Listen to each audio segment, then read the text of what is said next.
अक्सर आप लोग इस तरह की खबरें सुनते रहते होंगे कि संसद से इतने लोकसभा सदस्यों को निलंबित किया गया है, इतने राज्यसभा सदस्यों को निलंबित किया गया है। और आखिर ये निलंबन की पूरी कहानी क्या है? कैसे होता है निलंबन? क्यों होता है निलंबन? और कौन कौन से नियम है निलंबित करने के लिए किसी सदस्य को, और कितने समय के लिए होता है?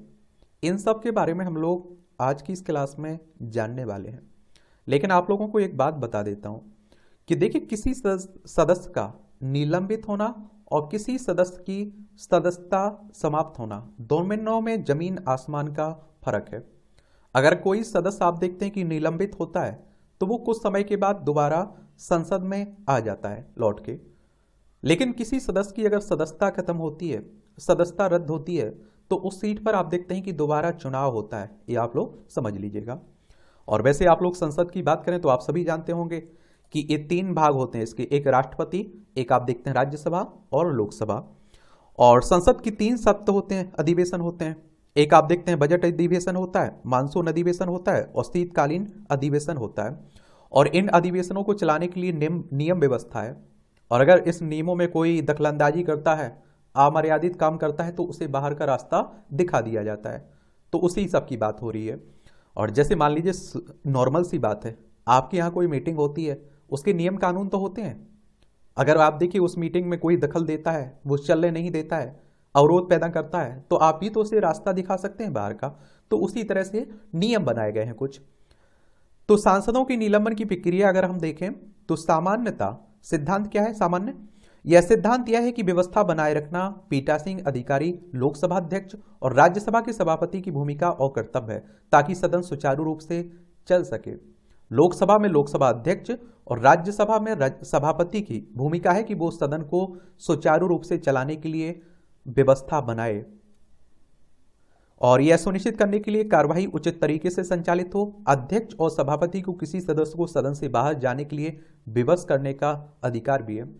अगर कोई आप देखते हैं कि व्यवस्था में दखलंदाजी कर रहा है तो उसे बाहर जाने के लिए कौन कह सकता है? सभापति और अध्यक्ष। किसके पास ये अधिकार है? अध्यक्ष, लोकसभा अध्यक्ष और राज्यसभा में सभापति के पास।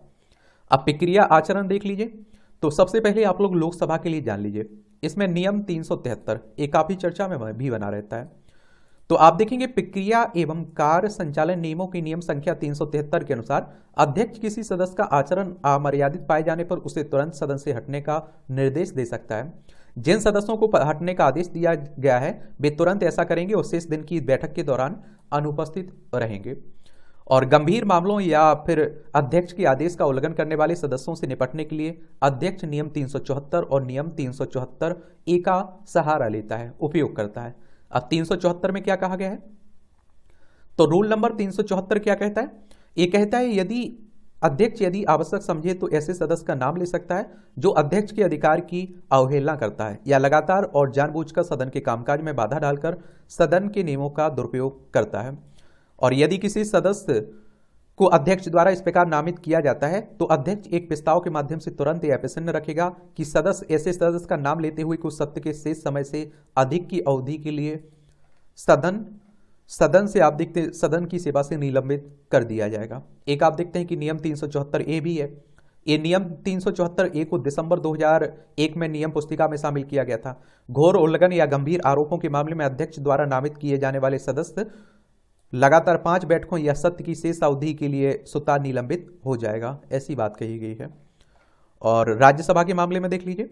तो राज्यसभा के मामले में नियम 255 को पढ़िए। लोकसभा अध्यक्ष की तरह राज्यसभा के सभापति को नियम संख्या 255 के तहत किसी भी सदस्य का आचरण अमर्यादित पाए जाने पर तुरंत उसे सदन से बाहर जाने का निर्देश देने का अधिकार है। लोकसभा अध्यक्ष के विपरीत राज्यसभा सभापति के पास किसी सदस्य को निलंबित करने का अधिकार नहीं है, इसलिए सदन के किसी अन्य प्रस्ताव के माध्यम से निलंबन समाप्त कर सकता है। अध्यक्ष उस सदस्य का नाम बता सकता है जो अध्यक्ष के अधिकारों की अवहेलना करता है या फिर निरंतर और जानबूझकर कार्य में बाधा डालकर सभा के नियमों का दुरुपयोग करता है। और आप देखें ऐसी स्थिति में सदन सदस्य को शेष सत्र की अवधि की अधिक की अवधि के लिए सदन की सेवा से निलंबित करने का प्रस्ताव रख सकता है। रूल नंबर 256 इसमें सदस्यों के निलंबन का प्रावधान है। सभापति किसी सदस्य को सत्र के शेष समय से अधिक की अवधि के लिए सभा से निलंबित कर सकता है। ये 256 रूल नंबर कहता है राज्यसभा के मामले में, तो ये भी याद रखिएगा। निलंबन की शर्तें क्या है? तो निलंबन की अधिकतम अवधि शेष सत्र के लिए होती है और निलंबित सदस्य कक्ष में प्रवेश नहीं कर सकते हैं या समितियों की बैठकों में शामिल नहीं हो सकते हैं। वह चर्चा अथवा किसी प्रकार के नोटिस देने हेतु पात्र नहीं होगा। वह अपने प्रश्नों का उत्तर पाने का अधिकार खो देता है अगर आप देखते हैं कोई सदस्य निलंबित हो जाता है। न्यायालय द्वारा हस्तक्षेप, क्योंकि आप देखेंगे बहुत सारे लोग क्या न्यायालय में चले जाते हैं। तो संविधान का अनुच्छेद 122 कहता है कि संसदीय कार्यवाही पर न्यायालय के समक्ष सवाल नहीं उठाया जा सकता है। और हालांकि न्यायालयों ने विधायिका के प्रक्रियात्मक कामकाज में हस्तक्षेप भी किया, जैसे महाराष्ट्र विधानसभा ने अपने 2021 के मानसून सत्र में 12 भाजपा विधायकों को 1 साल के लिए निलंबित करने का प्रस्ताव पारित किया था। यह मामला सर्वोच्च न्यायालय के सामने भी आया था और जिसने माना कि मानसून के सत्र के शेष समय के बाद भी प्रस्ताव कानून में अप्रभावी था। ये भी बातें होती रहती हैं। तो यही प्रक्रिया है पूरी, क्योंकि आप देखते हैं कि राज्यों में भी यही ना बातें होती रहती हैं। अध्यक्ष के पास वहाँ आप देखते हैं शक्तियाँ होती हैं, क्योंकि कामकाज को देखने के लिए, बैठक को देखने के लिए, सही तरीके से चलाने के लिए पूरा कर्तव्य और अधिकार किसका होता है? लोकसभा में लोकसभा अध्यक्ष, राज्यसभा में सभापति और आपकी विधानसभा में विधानसभा अध्यक्ष का होता है ये काम।